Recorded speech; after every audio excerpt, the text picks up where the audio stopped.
remember coming here like 27 years ago and go, wow, this is really white. And then I was driving in yesterday, I go, what happened to this place? Russell Peters laughs when he says it, but beneath the joke is something real. Because the comedian who grew up in Brampton as the son of Indian immigrants is describing one of the fastest demographic transformations happening anywhere in the Western world. The sign used to say Curlew. Now it says Gurdwara Gate, a suburban Canadian street renamed after a Sikh temple. Not in Punjab, not in Delhi, not in Chandigarh, in Canada.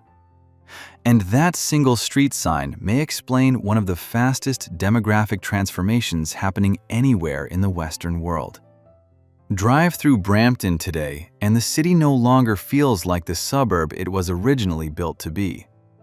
Punjabi music shakes parked Dodge Chargers outside plazas on Goreway Drive. Giant wedding halls host celebrations with 1,000 guests. Rows of trucking companies sit beside immigration consultancies, sweet shops, and Punjabi law offices. Inside Tandoori Flame, one of the largest Indian buffet restaurants in North America, hundreds of people move beneath chandeliers while Bollywood music echoes across enormous dining halls. Outside the gurdwaras, volunteers serve free meals to thousands every week through langar. And in parts of the city, English almost begins to feel optional. One second-generation Punjabi Canadian says it almost with disbelief. If I tell anybody of my family that I can go days without speaking to anybody in English, they will be shocked. Another Brampton resident laughs while explaining the city to a visitor. If you step out of your house and you don't run into a single Punjabi person, then you aren't in Brampton. You aren't even in Canada. And for many immigrants, that density feels comforting rather than threatening. A Pakistani-Canadian business owner explains the logic simply. Immigrants land here. They will seek like-minded, like-kind people. That instinct slowly reshaped the city itself. More than half of Brampton's population today identifies as South Asian. Between 2016 and 2021 alone, the city absorbed more than 50,000 newcomers, with tens of thousands arriving directly from India. Entire commercial corridors now operate through overlapping Punjabi social infrastructure. Housing networks, trucking companies, private colleges, religious institutions, employment pipelines, and businesses stretching across plazas from Airport Road to Beauvert Drive. One Indian visitor walking through Brampton sounds almost stunned by the familiarity. Literally no reason to miss India and Canada. You get all the vegetables here, be it sarson ka saag. But for others, the speed of the transformation feels overwhelming. One longtime resident who watched Brampton evolve from a quiet suburban town into one of Canada's fastest-growing immigrant corridors says quietly, I'm not a big city guy. Yeah. Brampton is now a big city. the argument isn't really about size. It is about speed. Because 60 years ago, Brampton was still a farming town of barely 18,000 people. Now, it is approaching 1 million. And nowhere is that pressure more visible than inside the student pipeline connecting Punjab directly to suburban Canada. Every year, thousands of international students land at Toronto Pearson Airport, carrying admission letters, borrowed money, and family expectations heavy enough to reshape entire lives. Farmland is sold back home to finance Canadian tuition. Basements fill with mattresses. Food banks overflow with students working overnight warehouse shifts while trying to survive inside one of the most expensive housing markets in North America. One Punjabi student says quietly, "Our parents have spent everything. There is no option for failure." Another international student describes the emotional shock after arriving. Back home, they think Canada means success automatically. They don't see this reality. Many highly qualified international graduates, including a significant number of Indian students, are forced to take up jobs that do not match their education level, leading to lower incomes and career stagnation. And yet, Brampton's transformation is not just economic. It is also political, religious, geopolitical. In 2024, clashes outside a Hindu temple in Brampton triggered international headlines after protests connected to Khalistan activism spiraled into violence. It was shocking scenes of religious violence in Ontario, in Canada. Canadian police officers appeared in viral videos. Indian media exploded. Community is feeling a tremendous loss over the death of a well-known leader. Who gave them right to hit any individual? Suddenly, political conflicts once rooted in Punjab were unfolding openly on suburban Canadian streets.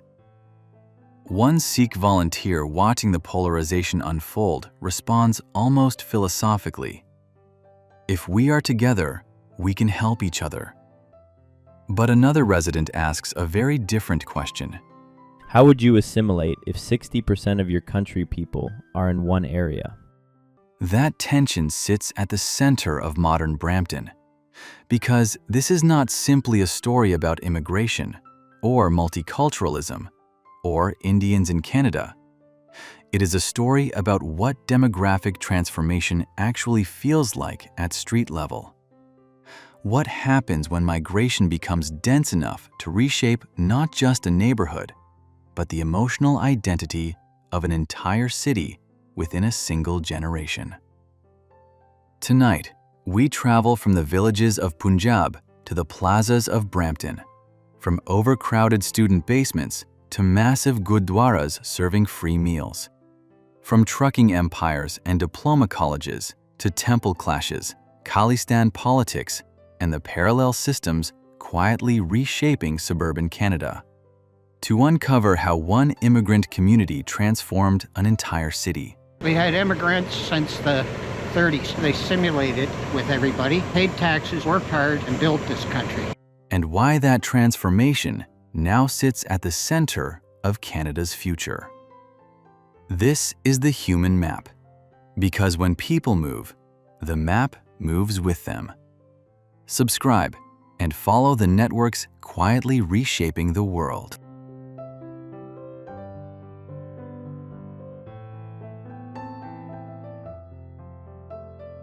The transformation of Brampton did not begin with a government policy.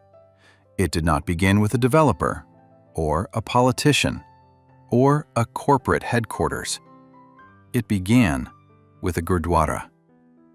When the first Sikh temple opened in Brampton during the 1970s, the demographic logic that would eventually transform the entire city was already in motion.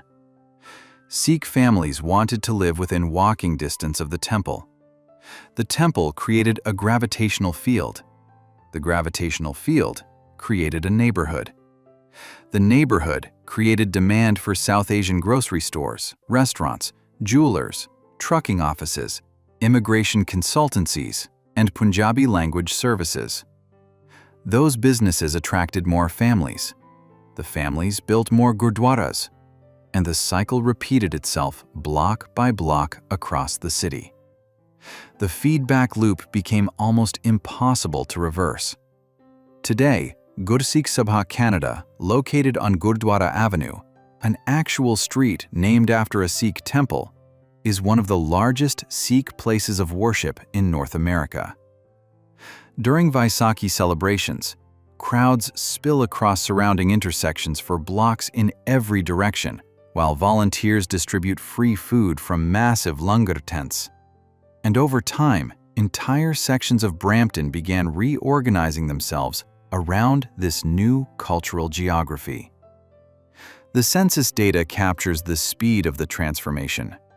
Between 2016 and 2021 alone, Brampton welcomed more than 50,000 newcomers, with roughly 34,000 arriving directly from India. A farming town that held just 18,000 residents 60 years ago is now approaching 1 million people. One longtime resident who grew up in Brampton and watched the city change in real time summarized the transformation almost with disbelief. It was 100,000 people, 200,000 people. That's Yes. the only thing I can say about it is I'm not a big city guy. Yeah. Brampton is now a big city. But what makes Brampton different from other immigrant-heavy Canadian cities is not simply the numbers, it is the concentration. A Pakistani-Canadian business owner watching Brampton expand explains the logic simply. Immigrants land here, they will seek like-minded, like-skinned people. And for many South Asian families, that concentration produces something psychologically powerful: familiarity. One second-generation Punjabi Canadian remembers realizing that Brampton had evolved into a place where immigrants could function almost entirely inside their own linguistic and cultural ecosystem. If I tell anybody of my family that I can go days without speaking to anybody in English, they would be shocked because they came in a time and they grew up in a time where dominant culture was Canadian.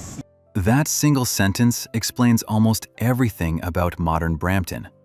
Parallel geography had become possible. The practical infrastructure of Little Punjab concentrated itself along specific corridors: Airport Road, Goreway Drive, Beauvert Drive, Hurontario Street, Rutherford Road.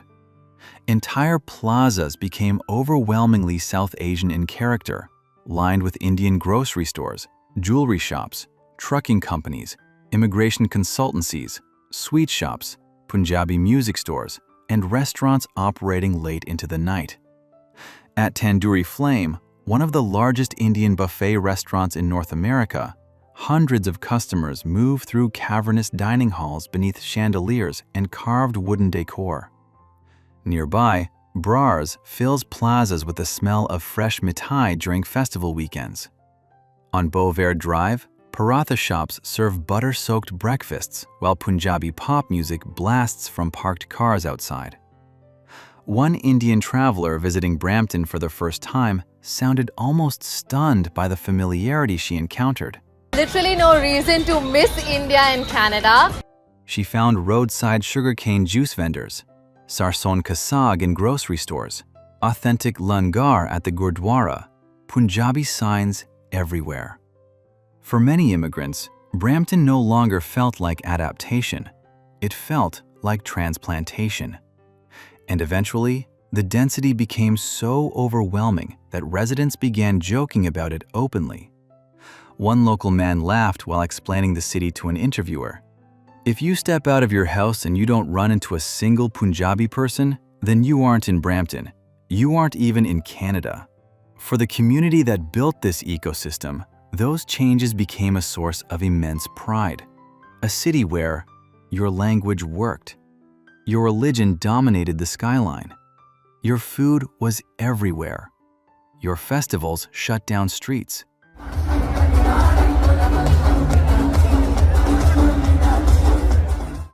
Your businesses controlled plazas.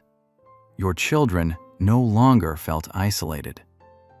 But for many longtime residents watching the transformation happen around them, the same process began producing a different emotion entirely: disorientation, and eventually, resentment.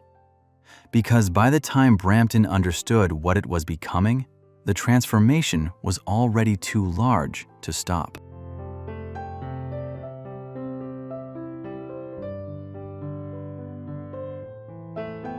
Every September, thousands of international students land at Toronto Pearson Airport, carrying the same things: 2 suitcases, admission letters, borrowed money, and the assumption that Canada still works the way it appears in immigration advertisements. For many families in Punjab, sending a child to Canada has become something larger than migration. It is now a financial strategy, a status symbol, a survival plan, sometimes an entire family project. In villages across Punjab, farmland is sold to finance Canadian tuition. Homes are mortgaged. Relatives contribute savings. Parents borrow heavily from informal lenders, charging brutal interest rates. Students arrive carrying not only ambition, but pressure. Pressure to survive quickly enough to justify the sacrifice already made back home. One Punjabi student in Brampton says the pressure feels enormous. And over the last decade, Brampton quietly became one of the main landing zones for that global pipeline. The reason was partly geographic. Brampton sits near Toronto Pearson Airport. Rents were historically cheaper than downtown Toronto. Existing Punjabi communities already controlled housing networks, trucking companies, restaurants, and employment channels. New arrivals could land and immediately function inside familiar systems: Punjabi landlords, Punjabi roommates, Punjabi grocery stores, Punjabi employers, Punjabi immigration consultants, Punjabi colleges. The ecosystem reduced the shock of migration, but it also created an economy capable of absorbing migration at astonishing speed. Then the colleges exploded. Private career colleges and public institutions aggressively recruited international students across India, especially Punjab. Recruiters promised pathways to permanent residency, Canadian jobs, and middle-class stability. In many advertisements, Canada itself was effectively sold as the product. One immigration critic puts it bluntly: "Students are not coming for education anymore. They are coming for immigration." And nowhere became more symbolic of that transformation than Conestoga College. Between 2014 and 2024, Conestoga's international student population surged at extraordinary speed. Entire campuses became overwhelmingly South Asian. Bus routes filled with students commuting between overcrowded basements, warehouses, plazas, and classrooms. The federal government's own testimony revealed how large this system had become. During a parliamentary immigration hearing, an IRCC official confirmed that India ranked among the top countries flagged for fraud across multiple migration streams. Roughly 8% of international students selected for compliance checks, around 47,000 people, had no active enrollment or attendance records connected to their schools. Nearly 50,000 students who had entered Canada legally but had effectively disappeared from the academic system entirely. And when MPs asked whether the government could physically locate them, officials admitted that once a case is flagged, tracking responsibility shifts across agencies, meaning no single institution fully knew where many of those students actually were. Inside Brampton, the consequences became visible almost immediately. Mattresses appeared in living rooms. Dining rooms became bedrooms. Basements housed 10 or 15 students at a time. One student described sleeping in shifts because there was not enough physical space for everyone to lie down simultaneously. And yet, many still considered themselves lucky, because outside the Punjabi network, survival was even harder. One Brampton resident describes the city this way: "You can literally survive here without interacting with wider Canadian society at all." That statement is what unsettles many Canadians about Brampton. Not simply immigration, but density. The sense that a parallel social world has formed rapidly enough to alter the psychological character of the city itself. And economically, the city became dependent on the flow. Restaurants needed cheap labor. Warehouses needed workers. Trucking companies needed drivers. Colleges needed tuition revenue. Landlords needed tenants. Immigration consultants needed clients. Entire industries quietly reorganized themselves around continuous student inflows. But the system produced winners and losers simultaneously. Some students succeeded spectacularly. They found stable jobs, received permanent residency, bought homes, brought family members over, built businesses. Others entered something far darker: fake colleges, fraudulent consultants, unpayable debt, cash jobs below minimum wage, food bank lines, overcrowded housing, mental collapse. And because so many students arrived through family sacrifice, failure carried enormous shame. The contradiction sits at the center of modern Brampton. For one generation, the city represents immigrant achievement at massive scale. Temples, business ownership, political power, wealth, community control. For another generation, especially international students, Brampton increasingly feels like a waiting room filled with exhaustion, debt, and uncertainty. And eventually, that pressure began spilling beyond housing and colleges into something even more explosive: the labor market itself.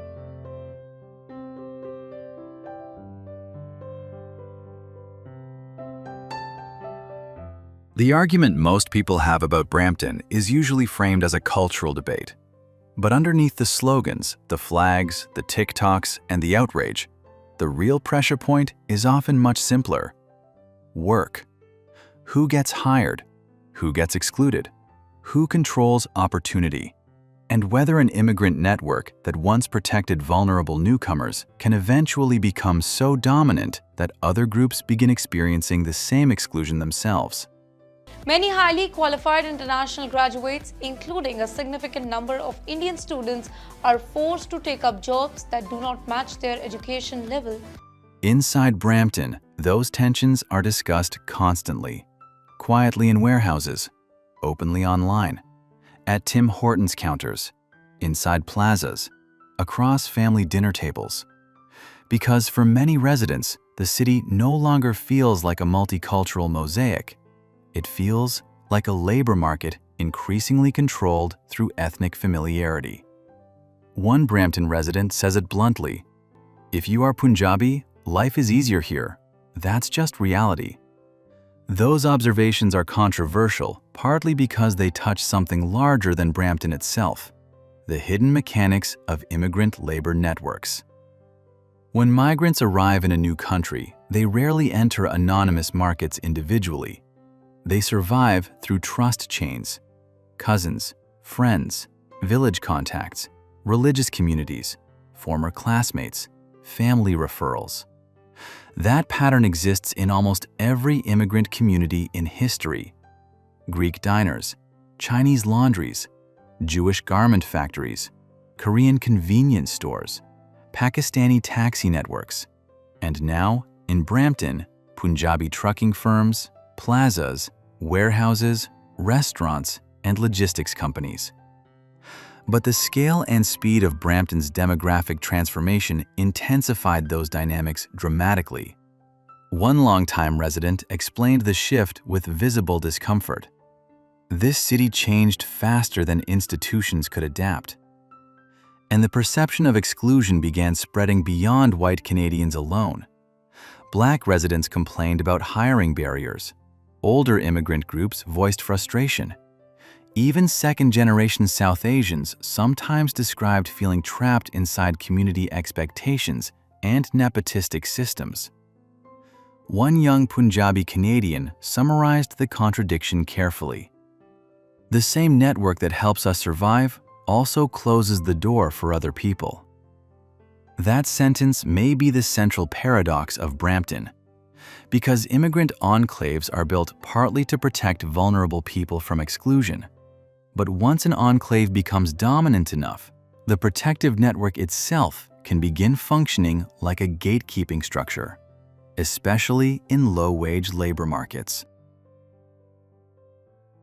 Warehouse workers in Brampton describe jobs circulating almost entirely through Punjabi WhatsApp groups.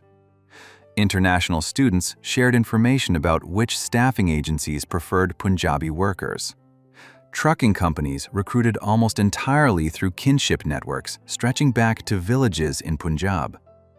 And over time, entire sectors became socially coded. The concentration became so visible online that Brampton increasingly turned into a symbol within wider Canadian immigration debates. Videos mocking the city spread constantly across TikTok and YouTube. Comments sections filled with accusations, replacement, parallel societies, mass immigration, no assimilation, scams, diploma mills. And yet, many of the same critics still depended daily on the labor produced by that system. Brampton had become deeply integrated into the physical functioning of the Greater Toronto economy.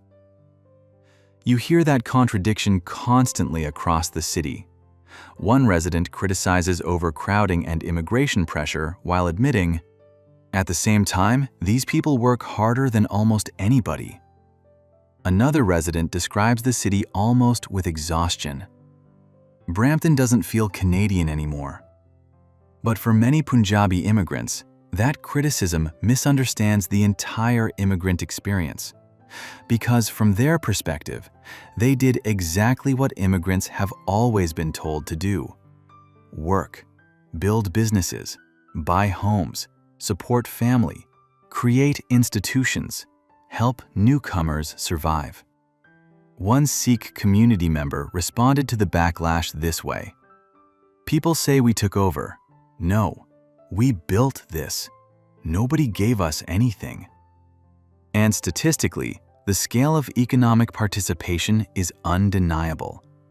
Punjabi-owned trucking fleets expanded across Ontario. South Asian plazas multiplied across Brampton. Gurdwaras evolved into major logistical and charitable institutions distributing food to thousands weekly through langar programs. Entire commercial corridors transformed around immigrant demand. The city itself increasingly functioned through Punjabi economic gravity. But underneath the growth, pressure continued building. Because the same system producing extraordinary upward mobility for some was simultaneously producing exploitation, resentment, overcrowding, labor saturation, and institutional strain for others. And eventually, those tensions spilled beyond economics entirely. They became political, then geopolitical, then global.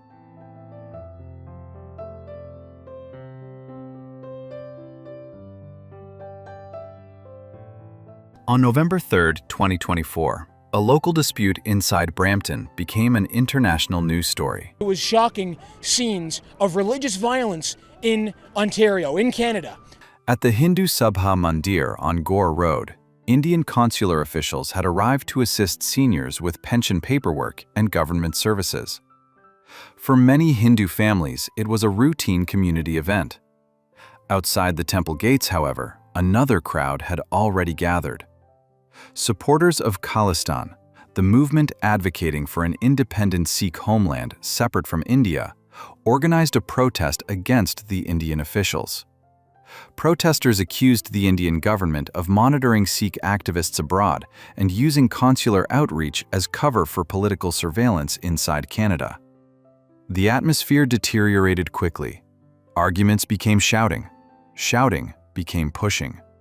Then, violence spread across the temple grounds. Videos from the incident circulated across social media within hours. Men carrying flags, people running through parking lots, fights breaking out near barricades, religious slogans shouted through megaphones. And then came the image that transformed the event into a national scandal. An off-duty Peel Regional Police officer allegedly participating alongside Khalistan demonstrators. Another video appeared to show an on-duty officer striking a Hindu demonstrator with a flagpole seized from the crowd. Within hours, the conflict had escalated far beyond Brampton. Indian media exploded. Canadian politicians responded publicly. And once again, a suburban city outside Toronto became the stage for geopolitical tensions imported from overseas. One Hindu demonstrator interviewed afterward held up photographs of the suspended officer and spoke with visible anger. Why did they hit us inside? Who gave them right to hit any individual? Another protester accused authorities of operating what he called a two-tier system, arguing that extremist politics linked to Khalistan were being tolerated too easily inside Canada. But the roots of the conflict stretched far deeper than one afternoon. For decades, parts of the Sikh diaspora in Canada have supported the Khalistan movement, which seeks an independent Sikh homeland in Punjab. The issue remains deeply emotional because it connects to historical trauma. The 1984 anti-Sikh riots in India, Operation Blue Star, state violence, religious identity, and unresolved grievances carried across generations. And over time, those political tensions migrated alongside the people themselves. Brampton became one of the places where those imported fractures concentrated most visibly. The assassination of Canadian Sikh activist Hardeep Singh Nijjar in British Columbia during 2023 intensified the atmosphere dramatically. The Sikh community is feeling a tremendous loss over the death of a well-known leader.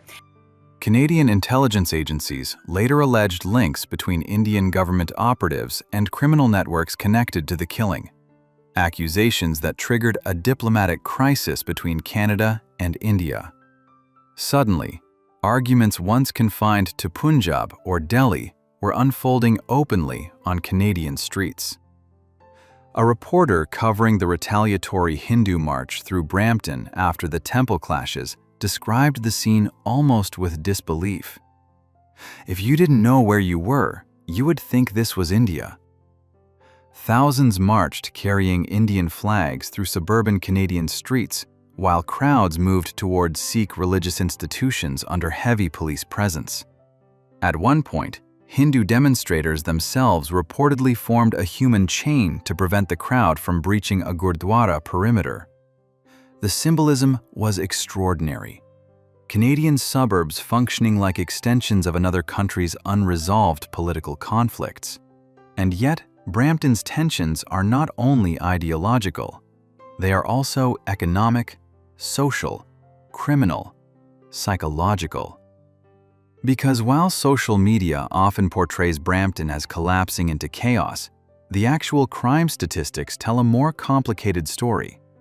Peel Regional Police statistics tell a more complicated story. Violent crime trends lower than many comparable Canadian urban areas. But one category exploded: auto theft. Imagine waking up and realizing that your car is gone. And now imagine police saying that it's part of an organized crime network. As auto thefts go, this is a big one. Tonight, we're learning details of a crime involving big rig trucks. Investigators in Peel have taken down a major operation, criminals stealing cargo from inside the tractor trailers. In 2023 alone, auto theft insurance claims in Brampton reached nearly $93 million. Organized theft rings targeted luxury vehicles for overseas export, pushing insurance premiums among the highest in Ontario. Residents increasingly associated the city with stolen cars, fraud, illegal rentals, insurance scams, and organized networks. And many newer immigrants themselves openly acknowledged the problem. One international student admits bluntly, Too many Indians here. Prices went up, so did COVID, so did the crime. So the crime's bad, right? Up here to feast everybody, right?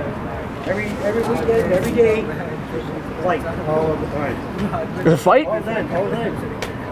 That quote matters because it reveals something often missing from simplistic online narratives. Many immigrants themselves feel overwhelmed by the speed and scale of what Brampton has become. Not just longtime Canadians, not just critics, even newer arrivals. At the same time, community institutions continue trying to hold the city together. One Sikh volunteer watching the tensions unfold says quietly, "We all live in the same world. If there is more immigrants came, we should be very happy and respect to each other and try to get along with each other." That may be the central contradiction of Brampton itself. The city contains community and resentment, opportunity and exploitation, solidarity and exclusion, religious generosity and imported political conflict, immigrant success and institutional breakdown, all simultaneously. And that is exactly why Brampton has become one of the most important demographic experiments in the modern Western world.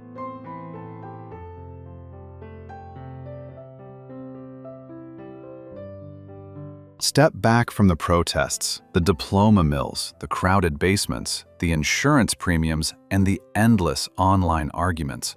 Look at what Brampton actually is. 60 years ago, it was a farming town of roughly 18,000 people. Today, it is approaching 1 million. More than half the population identifies as South Asian. Punjabi is heard everywhere, in plazas, warehouses, schools, trucking yards, restaurants, temples, and shopping centers. Entire commercial corridors function almost entirely through South Asian business networks. Federal and provincial ridings across the city are represented almost exclusively by South Asian politicians. And the street once called Curlew is now officially named Gurdwara Gate. That transformation did not happen accidentally. It happened because Canada built one of the most immigration-dependent economies in the developed world, while simultaneously concentrating massive numbers of newcomers into specific urban corridors. And Brampton became one of the clearest outcomes of that experiment. One older Indo-Canadian woman who arrived decades earlier says with visible frustration, "We were called the package, we were not given the jobs. So we paved the path for the new immigrants." For many first-generation South Asians who arrived decades earlier, today's migration wave feels fundamentally different from their own experience. They describe a system transformed by diploma mills, fraudulent consultants, LMIA abuse, explosive population growth, and immigration pathways increasingly tied to private profit rather than long-term integration. And even some immigrants who support multiculturalism openly admit the scale has become destabilizing. One Brampton commentator asks bluntly, how would you assimilate very well if 60% of your country people are in one area? That question sits at the center of the entire Brampton debate. Because historically, immigrants integrated partly through necessity. They entered societies where they had no choice but to adapt linguistically, socially, and economically. But Brampton created something structurally different, a place dense enough for parallel systems to become permanent. Schools, media, employment networks, religious infrastructure, housing pipelines, political blocs, commercial ecosystems. An entire urban environment capable of reproducing itself socially without requiring much interaction with the broader national culture around it. And for some residents, that reality feels empowering. For others, deeply unsettling. One European-born immigrant in Brampton compares earlier immigration waves to today this way. We had immigrants since the 30s. They assimilated with everybody, paid taxes, worked hard, and built this country. Even within the South Asian community itself, the speed of the transformation produces mixed emotions. Russell Peters, one of Brampton's most famous sons, jokes about returning home and barely recognizing the city anymore. It's nice to see white people again. You don't see that very often anymore. Then he pauses and adds, and then I was driving in yesterday, I go, what happened to this place?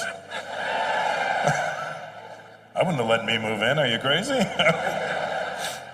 His concern wasn't about Indian culture itself, but about what happens when a multicultural city slowly stops feeling multicultural at all.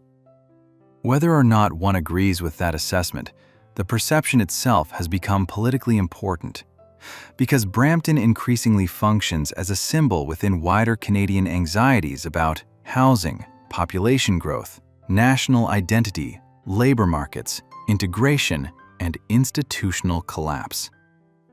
But there is another side to the city that critics often overlook entirely.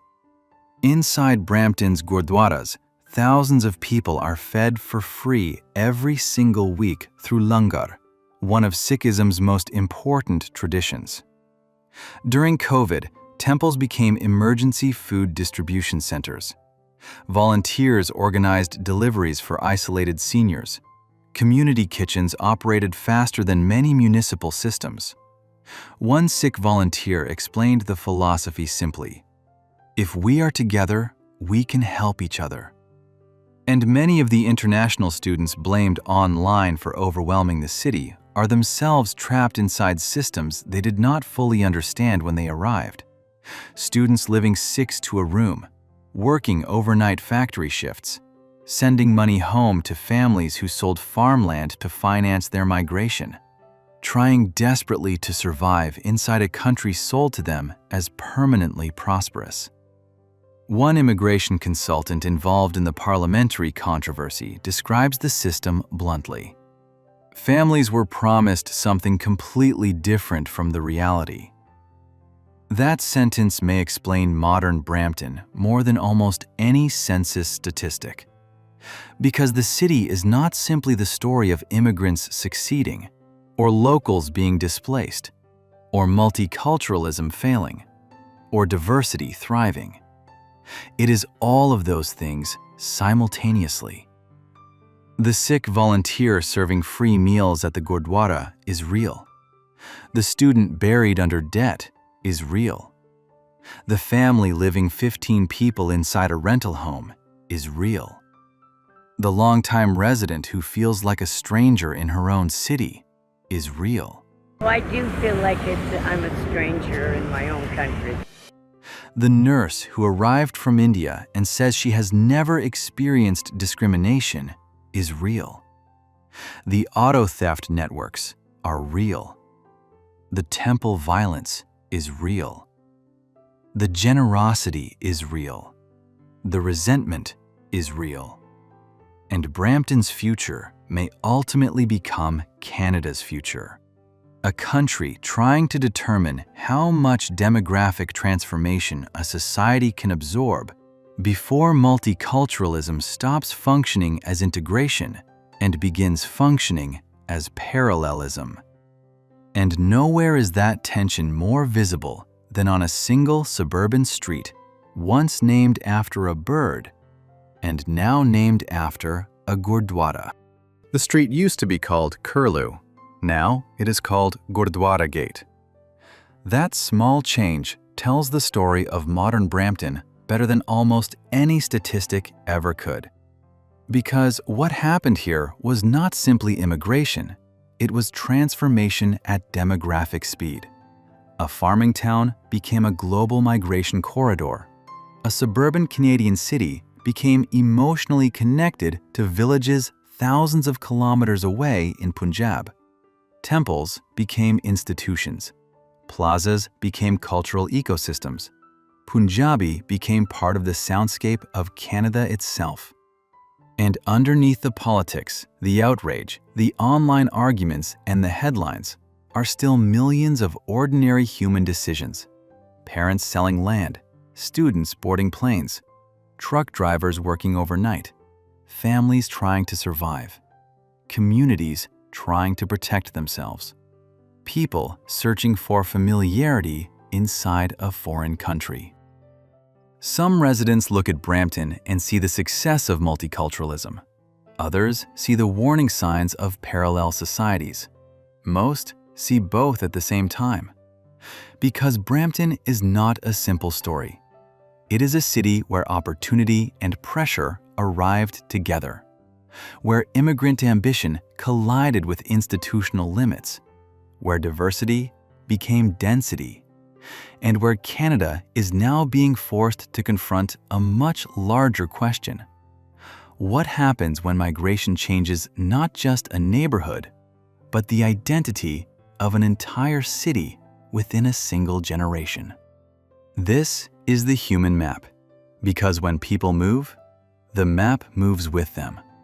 Subscribe and follow the networks quietly reshaping the world.